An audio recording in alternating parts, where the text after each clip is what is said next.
300 unit बिजली free, ये मैं थोड़ा आपको और समझाना चाहता हूं। 301 जब हो जाती तो मतलब नहीं कि आपको 301 का बिल देना पड़ेगा, वो एक से फिर गिना जाएगा। वो एक यूनिट जो आप 300 से ऊपर खपत होती है आपके घर में, उसका बिल आपको आएगा। जो आज योजना चल रही है वैसी योजना नहीं होगी। ये योजना फिर एक धोखा है आप सबके साथ। तो 300 बिल्कुल फ्री है, उसके ऊपर जो आप खपत करेंगे उसका बिल आपको मिलेगा। युवा उड़ान योजना, जो नौजवानों के साथ इस देश में तो हुआ ही, लेकिन दिल्ली में भी जो नौजवानों के साथ हुआ वो किसी से छिपा नहीं।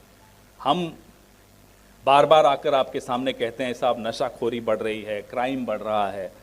आप सोचिए, हम सब उस जवानी के दौर से गुजरे हैं।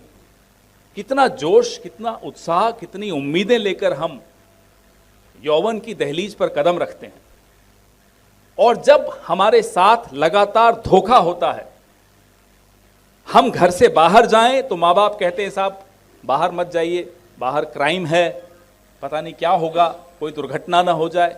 घर में बैठे हैं, बेकार बैठे हैं, कोई काम नहीं मिल रहा हमें। वो सब देखते हुए हमने 8500 रुपये, 8500 रुपये प्रति माह युवा उड़ान योजना, पहली नौकरी पक्की, ये नारा बड़ा बुलंद हुआ था लोकसभा में, और इसका लोगों को समझ में भी आया कि कांग्रेस पार्टी कह रही है। तो ये आपके सामने हमारी गारंटीज हैं। अब आपके सामने 3 पार्टियां, दिल्ली को दंगों में झोंकने वाली पार्टियां और दंगों से मुंह छिपाने वाली पार्टी भी है। कांग्रेस पार्टी जो सबको साथ लेकर चलने की कुव्वत रखती है, का अनुभव रखती है, उसको समझ में आता है कि ये सतरंगी देश में हर रंग का महत्व है। जब कांग्रेस पार्टी आपके सामने अपनी गारंटीज रखती है और आंखों में आंखें डाल के बोलने की हिम्मत रखती है कि साहब हम ये गारंटीज पूरी करेंगे, तो देश सुनता है, दिल्ली सुनती है। आपके माध्यम से दिल्ली के लोगों को मैं फिर से आग्रह करूंगा कि आप सबकी सुन लीजिए और फिर तुलना कीजिए किसने आपके कंधे से कंधा मिलाकर आपके दुख दर्द को बांटा, आपकी छोटी से छोटी ज़रूरत को। मुझे याद है शीला जी की सरकार थी, प्याज की कीमत बढ़ गई थी। हर एमएलए के इलाके में, आपको भी याद होगा, काफ़ी चेहरे मैं जानता हूं, टेम्पो चलाए, सस्ती दर पे प्याज बिकवाए। ऐसा अनेक बार किया।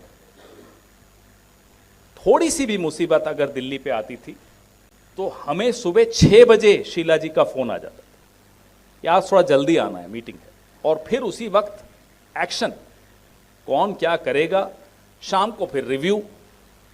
वो 15 साल कैसे गुजर गए हमें पता ही नहीं चला। लोग कहते हैं सत्ता में थे, सत्ता का कोई सुख नहीं था उस वक्त, परेशान रहते थे।